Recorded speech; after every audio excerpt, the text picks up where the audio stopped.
అందరికీ నమస్కారం. మీరు లేకపోతే నేను లేను ఈరోజు. ఎందుకంటే మీరు చాలా నాకు హెల్ప్ చేశారు. నేను ఆ రోజు మా అబ్బాయికి క్యాన్సర్ అని నేను మీకు ఇట్లా ప్రెస్ మీట్ పెట్టాను. చాలామంది హెల్ప్ చేశారు. మీకు అందరికీ చాలా కృతజ్ఞతలండి. ఈరోజు నేను అపోలో క్యాన్సర్ హాస్పిటల్లో ఉన్నాను. అక్కడి నుంచి ఇక్కడికి రావడానికి కారణం ఏమిటంటే మా అబ్బాయికి ఇప్పుడు బోన్ మ్యారో ట్రాన్స్ప్లాంటేషన్ కంప్లీట్ అయ్యిందనే మీకు చెప్పడానికి ప్రెస్ మీట్ పెట్టి అందరికీ థ్యాంక్స్ చెప్పడానికే నేను వచ్చాను ఇక్కడికి. ఇంకొద్దిగా హెల్ప్ కావాలి, అందుకనే నేను ఇక్కడికి వచ్చాను. ఏంటంటే ఇప్పుడు ఆ రోజు ఏం జరిగిందంటే ఇక్కడ ప్రెస్ మీట్ పెట్టేసి నేను బెంగళూరుకి వెళ్ళేసాను. నాకేం తెలియదు అప్పుడు మా అబ్బాయి కండిషన్ సిచ్యువేషన్ బాగాలేదు. ఇక్కడ ప్రెస్ మీట్ పెట్టేసిన తర్వాత మళ్ళీ ఇక్కడ వీడియో మీ అందరూ సపోర్ట్ చేయడం వల్ల ఎన్టీఆర్ సార్ కాల్ చేయమని చెప్పేసి వెళ్ళారు అక్కడికి. ఇక్కడ కృష్ణ యాదవ్ సార్ చెప్పారనమాట.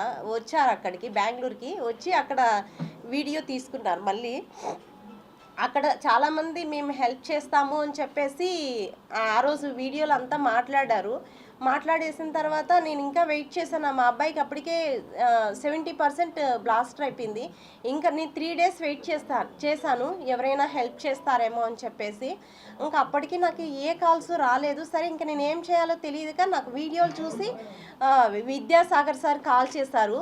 విద్యాసాగర్ కాల్ చేసి అమ్మ నేను మీకు హెల్ప్ చేస్తాను, మీరు ఫస్ట్ గవర్నమెంట్ దగ్గరికి వెళ్ళండి అని చెప్పేసి గవర్నమెంట్ దగ్గరికి వెళ్ళాను. అప్పుడు రామ్ ప్రసాద్ రెడ్డి సార్ మినిస్టర్ అనమాట. అప్పటికప్పుడు నాకు 3 days నేను వెయిట్ చేసిన తర్వాత ఎవరైనా హెల్ప్ చేస్తారేమో అని చెప్పేసి నేను వెయిట్ చేసిన తర్వాత కానీ మళ్ళీ 3 days ఎందుకు వెయిట్ చేశానంటే నా దగ్గర ఏం సపోర్ట్ లేదు, నేను ఎలా వెళ్ళాలి వేరే హాస్పిటల్కి అని చెప్పేసి నేను ఉండిన తర్వాత మళ్ళీ ఏం జరిగిందంటే అంతవరకు ఏ కాల్స్ రాలేదు. ఆ రోజు ఎన్టీఆర్ సార్ వీడియో కాల్ మాట్లాడిన తర్వాత అందరూ వచ్చారు, ఒక ముగ్గురు మేము హెల్ప్ చేస్తాము అనేసి.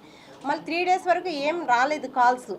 తర్వాత మళ్ళీ విద్యాసాగర్ సారు నన్ను కాల్ చేసేసి నువ్వు ఫస్ట్ అక్కడ గవర్నమెంట్ దగ్గరికి వెళ్ళండి అని చెప్పారు. మళ్ళీ నేను గవర్నమెంట్ దగ్గరికి వెళ్ళేసి రాంప్రసాద్ రెడ్డి సార్ దగ్గరికి వెళ్ళేసి అక్కడ మాట్లాడి అప్పటికప్పుడు నేను నైట్లో వెళ్ళాను 8:30కి వెళ్తే అప్పుడు అక్కడ ఆఫీస్ వాళ్ళు ఏం చెప్పారంటే ఏంటమ్మా మీరు ఈ టైంలో వచ్చారు అని చెప్పేసి, సార్ మా అబ్బాయి కండిషన్ చాలా సీరియస్గా ఉంది, హాస్పిటల్ వాళ్ళు మీరు వెళ్ళిపోండి అని చెప్తున్నారు అని చెప్పేసి చెప్పాను. ఓకే అని చెప్పి అక్కడ వాళ్ళు కానీ మీరు తిన్నారా లేదా, ఏంటి మీరు ఇట్లా వచ్చేసారా అని చెప్పేసి అక్కడ నాకు ఒక భోజనం ఇచ్చి అక్కడ నీళ్ళు తాగమ్మా నీకేం కాదు, మీ అబ్బాయికి ఏం కాదు, మేము ఉన్నామని చెప్పేసి మళ్ళీ అప్పటికప్పుడే లెటర్ టైప్ చేసేసి మళ్ళీ మార్నింగ్ సీఎంఆర్ఎఫ్ దగ్గరికి పోయేసి నేను మళ్ళీ సచివాలయం దగ్గరికి వెళ్ళాను. అక్కడికి వెళ్తే నేను సీఎంఆర్ఎఫ్ వాళ్ళతో మాట్లాడి అక్కడ వాళ్ళు 11 lakhs ఫస్ట్ ఈ 11 lakhs తీసుకునేసి మీ అబ్బాయిని వేరే హాస్పిటల్లో జాయిన్ చేయించండి అని చెప్పారు. Already LOC Apollo cancer hospital Teynampet Nandanam అనమాట చెన్నైలో, అక్కడ తీసుకున్నాము ఎల్ఓసి. మళ్ళీ అక్కడి నుంచి తీసుకొని వచ్చేసి ఇక్కడ ఇచ్చామన్నమాట. ఇచ్చేసి అప్పుడు ఫస్ట్ జాయిన్ చేయించేస్తాం చెన్నై అపోలో హాస్పిటల్లో. అప్పుడు వాళ్ళు నాకు 10 lakhs డిపాజిట్ చేయాలా, బిఎంటీ కదా అని చెప్పారు. నేను వాళ్ళని అడిగాను అనమాట, సార్ నా దగ్గర ఇప్పుడు 10 lakhs అర్జెంటుగా నాకు లేదు సార్ నా దగ్గర, నేను కాల్స్ అంటే మీరు నాకు చెక్ ఇవ్వండి అని చెప్పారు. ఓకే నాకు 2 days టైం ఇవ్వండి, ఫస్ట్ అడ్మిషన్ తీసుకోండి సార్ అని చెప్పేసి నేను చాలా వాళ్ళని బ్రతిమలాడాను. సరే అని చెప్పేసి వాళ్ళు అడ్మిషన్ తీసుకున్న తర్వాత నెక్స్ట్ జాయిన్ చేయించారు. ఈ జాయిన్ చేయించడం వల్ల మీ అందరి సపోర్ట్ అనమాట. అదే నాకు ఎన్టీఆర్ సార్తో Krishna Yadav sir, next Vidyasagar sir, minister sir, next అందరూ నాకు ఫోన్పే చేశారు. చాలామంది నాకు తెలియదు కానీ నాకు తెలిసిన వాళ్ళ పేర్లు చెప్పాను. టీటీడీ వాళ్ళు నాకు చాలా సపోర్ట్ చేశారు. మా హస్బెండ్ టీటీడీలో కాంట్రాక్ట్ బేసిక్ మీద డ్రైవర్గా వర్క్ చేస్తాడు. అప్పుడు వాళ్ళ టీటీడీ ఎంప్లాయీస్ అందరూ చాలా సపోర్ట్ చేశారు. నేను అక్కడ జాయిన్ అయిన తర్వాత మళ్ళీ టీటీడీ వాళ్ళకి లెటర్ పెట్టాను అనమాట, ఈ 11 lakhs సరిపోదని చెప్పేసి. సరిపోకపోతే సార్ ఈ 11 lakhs సరిపోదు, 40 lakhs ఇచ్చారు సార్ వాళ్ళు అని చెప్పేసి. తర్వాత వాళ్ళు టీటీడీ వాళ్ళు ఓకే అని చెప్పేసి ఇచ్చారనమాట అమౌంట్. అందరికీ చాలా కృతజ్ఞతలండి. మీరందరూ లేకపోతే నేను లేను ఈరోజు. ఆ అబ్బాయి హెల్త్ కండిషన్ చాలా బాగుంది. బోన్ మ్యారో ట్రాన్స్ప్లాంటేషన్ కంప్లీట్ అయ్యింది. ఇప్పుడు మీ అందరు సపోర్ట్ వల్ల ఇప్పుడు హాస్పిటల్లో ఏం జరిగిందంటే 20 lakhs అనేది కావాలి. ఆ 20 lakhs అంటే ఇంకా 20 lakhs కడితేనే మేము ఇస్తామని చెప్తున్నారు. ఎందుకంటే చాలా హై అమౌంట్ అండి. ఈరోజు బిల్లు నేను చూశాను. నిన్నటికి నేను నైటే వచ్చాను. ఈరోజు నిన్న బిల్ వచ్చేసి 77 lakhs అయింది.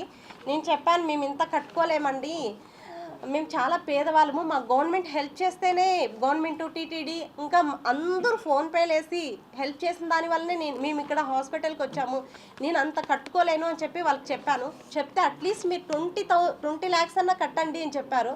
మేడం మేము అది కానీ కట్టలేము అని చెప్తే, లేదండి మీ అబ్బాయి సివియర్ కండిషన్ నుంచి అంటే 90% బ్లాస్టర్ అయినప్పటి నుంచి మేము ఇప్పుడు క్యాన్సర్ లేకన్నా ఏం లేకన్నా వాళ్ళ ఫాదర్ సెల్స్ ఎక్కించి ఇంత చేశాం కదా, అట్లీస్ట్ ఏదైనా 20 lakhs మీరు ఇవ్వండి, లేకపోతే మేము డిశ్చార్జ్ ఇవ్వము అని చెప్పారు.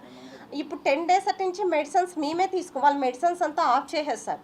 ఎవ్రీడే బ్లడ్ ప్లేట్లెట్స్ ఎక్కించాలి. ప్లేట్లెట్స్ వచ్చి 12,000 అవుతుంది, బ్లడ్ వచ్చి 8,000 అనమాట. ఇప్పటికి 64 యూనిట్స్ ఎక్కించాము.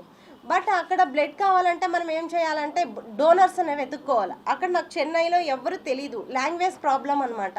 అప్పుడు ఏం చేశానంటే నాకు తెలీదు, అక్కడ బ్లడ్ డి బ్లాక్ అనేది ఒకటి ఉంటుంది. అక్కడికి వెళ్ళేసిన తర్వాత అక్కడ చాలామంది బ్లడ్ ఇవ్వడానికి వస్తూ ఉంటారు. వచ్చినప్పుడు నాకు అంటే ఇంగ్లీష్ వచ్చు కాబట్టి ఇంగ్లీష్లో వాళ్ళతో మాట్లాడి, ప్లీజ్ అండి మా అబ్బాయికి ఇలా ఉంది, ఇక్కడ వీళ్ళు బ్లడ్ ఇవ్వని అంటున్నారు, అమౌంట్ పెట్టుకున్నా కానీ మీరు ఎవరైనా హెల్ప్ చేయండి అని అంటే ఒకరిని నేను అడుక్కుంటాను, ప్లీజ్ అండి హెల్ప్ చేయండి మా అబ్బాయికి ఇలా క్యాన్సర్ వచ్చింది, ఇక్కడ ఏ బ్లాక్లో ఉన్నాము అని చెప్పేసి. తర్వాత వాళ్ళు ఇంకొకరికి అట్లా చాలామంది హెల్ప్ చేశారు. ఇప్పుడు 64 యూనిట్స్ అలాగే నాకు హెల్ప్ చేశారనమాట చెన్నైలో, ఒకరినొకరు అట్లా చేసి. నెక్స్ట్ ప్లేట్లెట్స్ ఇవంతా వాళ్ళు హెల్ప్ చేశారు. అంటే మళ్ళీ నెక్స్ట్ సాయిరామ్ ట్రస్ట్ వాళ్ళకి కానీ థ్యాంక్స్ అండి, ఎందుకంటే బ్లడ్ వాళ్ళు డొనేషన్ చేశారు. నెక్స్ట్ సాయిరామ్ ట్రస్ట్, ఇంకా ఎన్జిఓస్ అనమాట. వాళ్ళు మా అబ్బాయికి ఒకరోజు 1,60,000 మెడిసిన్, ఈ 10 days మెడిసిన్ ఆపేశారు, హాస్పిటల్లో ఇవ్వలేదు. నా దగ్గర అమౌంట్ ఎంత ఉన్నిందంటే కొద్దిగా ఒక 5-6 lakhs ఉంటే అట్లంతా అడ్జస్ట్మెంట్ చేశాను. వాళ్ళు మెడిసిన్ ఇవ్వలేదు కాబట్టి. నెక్స్ట్ ఎన్జిఓస్ వాళ్ళు ఏం చేశారంటే ఒక రోజుకి ఒకరు ఎన్జిఓస్ ఇస్తారనమాట. ఆ అబ్బాయికి మెడిసిన్ ఆపకూడదు అని చెప్పేసి ఆ మెడిసిన్స్ అంటే అవి తెచ్చిస్తారు మనకి. ఒక రోజుకి బిల్లుకి మేము పే చేస్తాము ఆ అబ్బాయికి అని చెప్పేసి అంటే హై అమౌంట్ ఇవన్నీ వాళ్ళు ఇచ్చారు. ఒకరోజు 3 days ఎన్జిఓస్ ఇచ్చారనమాట మాకు. నెక్స్ట్ నేను కొనుక్కున్నాను అనమాట బ్లడ్ ప్లేట్లెట్స్. ఇప్పుడు 10 days అటు నుంచి వాళ్ళు మెడిసిన్ ఆపేశారు కాబట్టి అన్నీ నేనే కొనుక్కుంటానా, నేనే చేస్తున్నా. ప్లీజ్ అండి ఇంత హెల్ప్ చేశారు కదా, ఈ ఒక్క సహాయం చేయండి. 20 lakhs కడితేనే డిశ్చార్జ్ ఇస్తామంటున్నారు, ఇది ఏదైనా చేయండి. ఇప్పుడు ఏంటంటే ఈ నోట్స్లు ఏంటంటే మా అబ్బాయి చాలా ఎన్టీఆర్ ఫ్యాన్ అనమాట. 2 years ఇంటర్ ఫస్ట్ ఇయర్ నుంచి దీంట్లో అన్ని సాంగ్స్, డైలాగ్స్, స్టోరీసే ఉంటాయన్నమాట. ఆ ఎన్టీఆర్ మీద పిచ్చితో వాడు ఎంతసేపు ఎవరితో మాట్లాడేవాడు కాదు, ఎంతసేపు ఇవే చేసేవాడు అనమాట. ఏంటి స్టోరీస్, ఈ బుక్స్ అన్నీ చూడండి, ఇవన్నీ సాంగ్సే, ఇవన్నీ డైలాగ్స్, ఇవంతా స్టోరీ. నేను ఒక సినిమా తీయాలి ఇలా ఉండేవాడు. ఇప్పుడు మొన్న చెప్పాడు, ఇప్పటికి నేను హాస్పిటల్లో ఉండలేనమ్మా, ప్లీజ్ నన్ను బయట తీసుకెళ్ళి, నేను డిప్రెషన్లోకి వెళ్ళిపోయాను, నువ్వు ఇంత కష్టపడినాను 2 years నుంచి ఈ కష్టపడినా కాబట్టి నేను చనిపోవాలనిపిస్తుంది, నాకు టాబ్లెట్స్ ఇవ్వు, నేను చనిపోతాను, నేను ఇక్కడే ఉండి నాకు ఏదోలాగా ఉంది అని చెప్తున్నాడు. ప్లీజ్ ఎవరైనా అట్లా హెల్ప్ చేయండి అని, నాకు ఇంత సహాయం చేశారు, ఈ ఒక్క హెల్ప్ చేయండి ప్లీజ్. మేము చేతులెత్తి నమస్కరిస్తున్నాను సార్. ఎవరైనా సరే నాకు ముందు మీరు ఎంత హెల్ప్ చేశారు కదా, ఈ చిన్న సహాయం అని నేను అనుకుంటున్నాను. ఏదో ఒకటి చిన్నదో పెద్దదో ఒక ప్రాణాన్ని అందరూ కలిసి కాపాడారు కాబట్టి ఇప్పుడు కానీ ఎవరో ఒకరు నాకు సహాయం చేయండి సార్, ప్లీజ్ సార్. మీకు చేతులు ఎత్తి నమస్కరిస్తున్నాను సార్. మా హస్బెండ్ తరపున టీటీడీ వాళ్ళు మాకు చాలా సపోర్ట్ చేశారు. JEO madam, EO sir, next TTD employees మొత్తం హెల్ప్ చేశారు సార్. నేను ఒకవేళ ఎవరినైనా నాకు హెల్ప్ చేస్తుంటే ఐఎమ్ ఎక్స్ట్రీమ్లీ సారీ సార్, క్షమించండి. నాకు ఆల్రెడీ 2 days నుంచి ఫీవర్ వస్తుంది, అంటే స్ట్రగుల్ అయ్యి ఎవరైనా నేను మర్చిపోయింటే క్షమించండి సార్. మాకు thanks, very thanks sir. Please ఈ ఒక్క సహాయం చేయండి సార్, చేతులెత్తి నమస్కరిస్తున్నాను సార్. ఆ అబ్బాయిని డిశ్చార్జ్ చేయించండి సార్, మేము అదే కోరుకుంటున్నాను సార్. ఇంకా ఆ అబ్బాయి ఏం చెప్తాను, నేను చనిపోతానమ్మా, నాకు టాబ్లెట్స్ ఇచ్చేసాయి, నేను చనిపోతాను, నా వల్ల కాదు ఈ జీవితం, నేను భరించలేను, 2 years నుంచి నేను ఇలాగే ఉన్నాను, నా వల్ల కాదు, హాస్పిటల్లో ఉన్నాను 2 years నుంచి.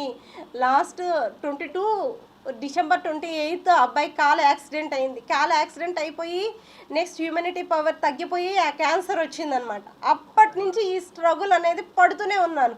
ఆ అబ్బాయి నేనే ఎంతసేపు హాస్పిటల్లోనే అనమాట.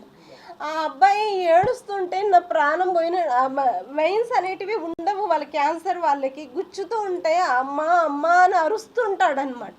ఇప్పుడు కానీ మార్నింగ్ నుంచి నాకు డిశ్చార్జ్ చేస్తేనే నేను మార్నింగ్ నుంచి అట్లీస్ట్ రైస్ గెంచి తాపుతారు ఆ అబ్బాయికి, అది కానీ తాగట్లేదు. నా వల్ల కాదమ్మా, నేను ఉండలేను, నేనే చనిపోతాను అని చెప్తున్నారు సార్. ఏదైనా హెల్ప్ చేయండి సార్. థ్యాంక్స్ సార్, మీ అందరికీ చాలా చాలా థ్యాంక్స్ సార్.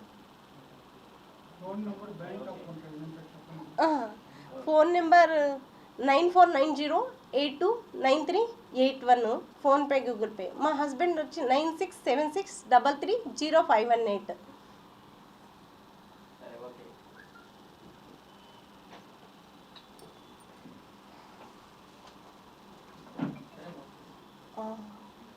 ఇంకా మాకు అక్కడ వీళ్ళు మాత్రమే హెల్ప్ చేశారు ఆ రోజు.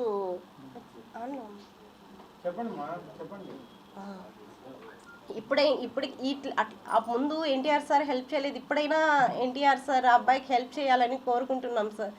అట్లీస్ట్ ఆ అబ్బాయి మీ మీద ఇంత ప్రేమతో ఈ స్టోరీస్ డైలాగ్స్ ఇవన్నీ రాశారు కదా, ఇదన్నా ఒక్కసారైనా మీకు కనికరించండి సార్, ఆ అబ్బాయికి హెల్ప్ చేయండి సార్ ప్లీజ్ సార్. లేదు సార్, చేయలేదు సార్. ఎన్టీఆర్ ఫ్యాన్స్ చేశారు సార్. లేదు సార్, చేయలేదు సార్. ఎన్టీఆర్ ఫ్యాన్స్ వాళ్ళ ద్వారా మాకు 2 lakhs వచ్చింది సార్. 2,50,000 దాకా వచ్చింది సార్ మాకు. ఏం చెప్పారంటే అక్కడ మేము చూసుకుంటానమ్మా, నేను చూసుకుంటాను అని చెప్పారు సార్. ఎన్టీఆర్ సారు నాతో వీడియో కాల్ మాట్లాడిన తర్వాత నేను చూసుకుంటాను అని, నేను చేస్తాను అని చెప్పారు సార్. తర్వాత మాకేం కాల్ చేయలేదు సార్, ఏం చూడలేదు సార్. ఫోన్లో వీడియో కాల్లో మాత్రమే చూశారు సార్. చూసి ఆ అబ్బాయికి ధైర్యం చెప్పారు, ధైర్యంగా ఉండండి అని చెప్పారు సార్.